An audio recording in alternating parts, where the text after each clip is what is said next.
What if a whole town decided to see worth without mirrors? In a seemingly ordinary town called Viridia, life was polished to a reflective shine.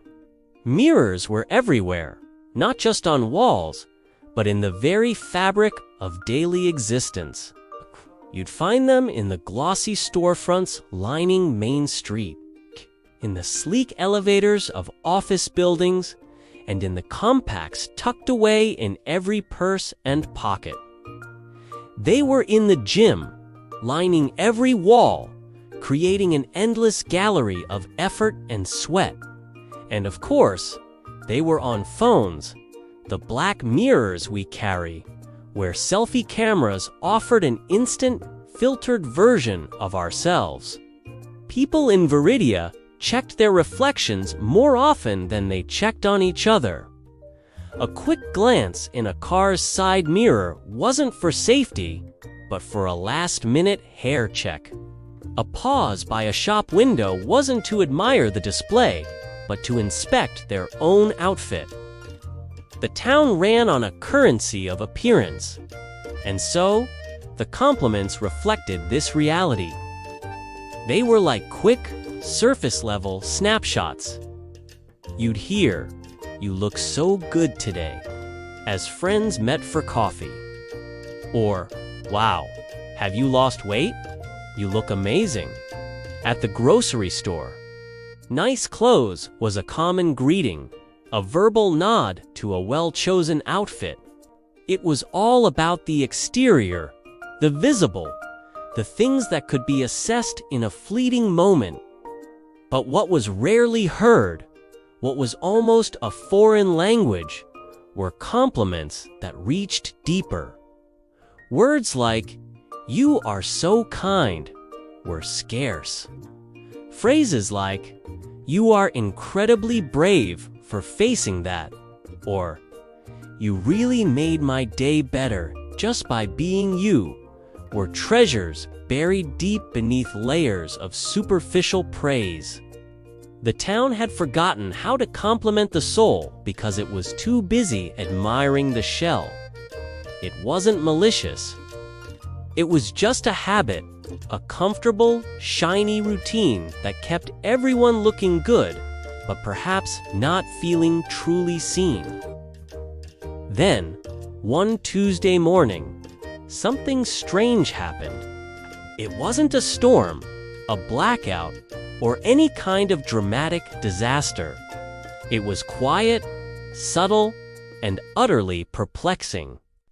A peculiar electrical surge, a glitch in the town's very specific reflective grid, caused every mirror to simply stop working. The lights in the bathroom still flickered on. Your phone screen still glowed with notifications. The television still broadcast the morning news. But any surface designed to show a reflection went dark, as if a switch had been flipped. The grand mirror in the hotel lobby became a flat, matte black panel. The reflective glass on skyscrapers turned into a murky, blurry haze. Car rearview mirrors showed nothing but a deep, unreflective gray. Every pocket mirror, every gym wall, every polished spoon, all of it went void. The town of Viridia, for the first time in memory, could no longer see itself. The immediate reaction was chaos, but a quiet, internal kind of chaos. Panic bubbled up in bathrooms across the town. Could you shave without seeing your face? How could you apply makeup to a canvas you couldn't view? People stood frozen in their hallways, hands hovering over their outfits, suddenly uncertain. Without that final, reassuring glance in the mirror, a seed of doubt was planted. Am I presentable? Is there something on my face?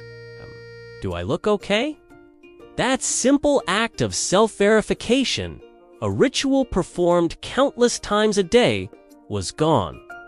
Confidence, which had been so tightly tethered to appearance, began to fray. Some people felt a strange sense of stage fright about leaving their own homes. The world outside felt like a performance they hadn't rehearsed for, and they had no way of knowing if their costume was right.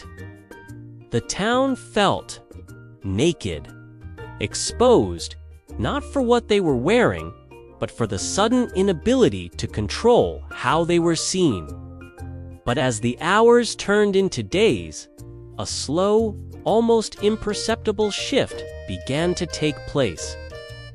Without their own reflections to fixate on, people started looking up. They started looking around. They started looking at each other. In conversations, eyes met and held for longer. Instead of glancing at their own reflection in the cafe window, they noticed the slight smile on their friend's face. They saw the tired lines around a colleague's eyes and found themselves asking, "Are you all right?" with genuine concern.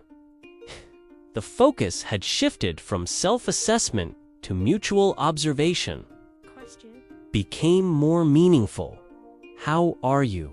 It's no longer a simple greeting, but a real inquiry. People began to notice actions more than appearances. Oh no.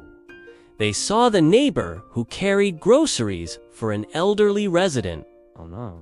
They saw the teenager who stopped to help someone who dropped their books. Oh no. They saw the barista who remembered everyone's name and order. Oh no.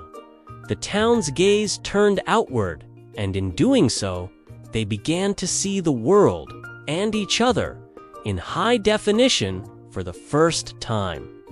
With this new way of seeing came a new language of appreciation.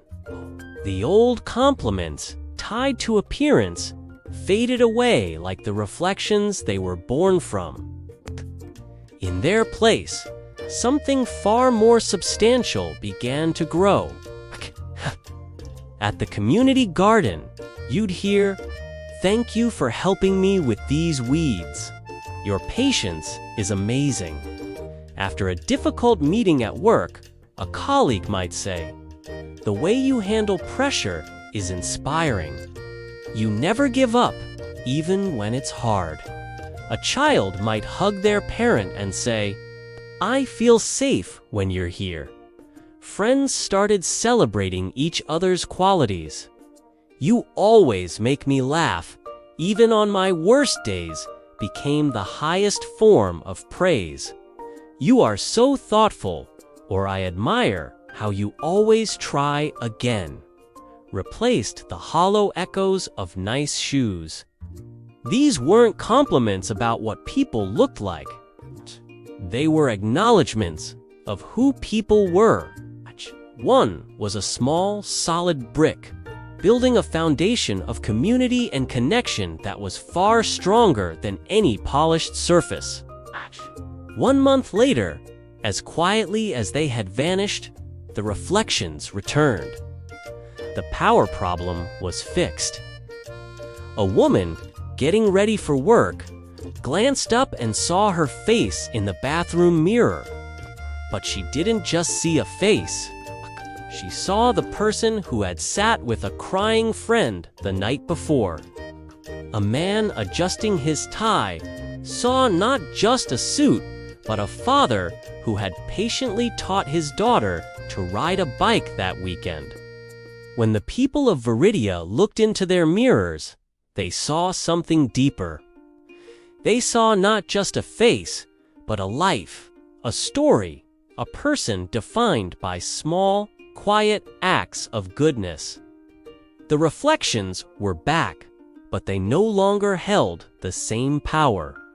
The town had learned to see worth without mirrors, and it was a vision they would never forget. If you enjoyed this story, be sure to subscribe and follow our channel for more. Thanks for watching.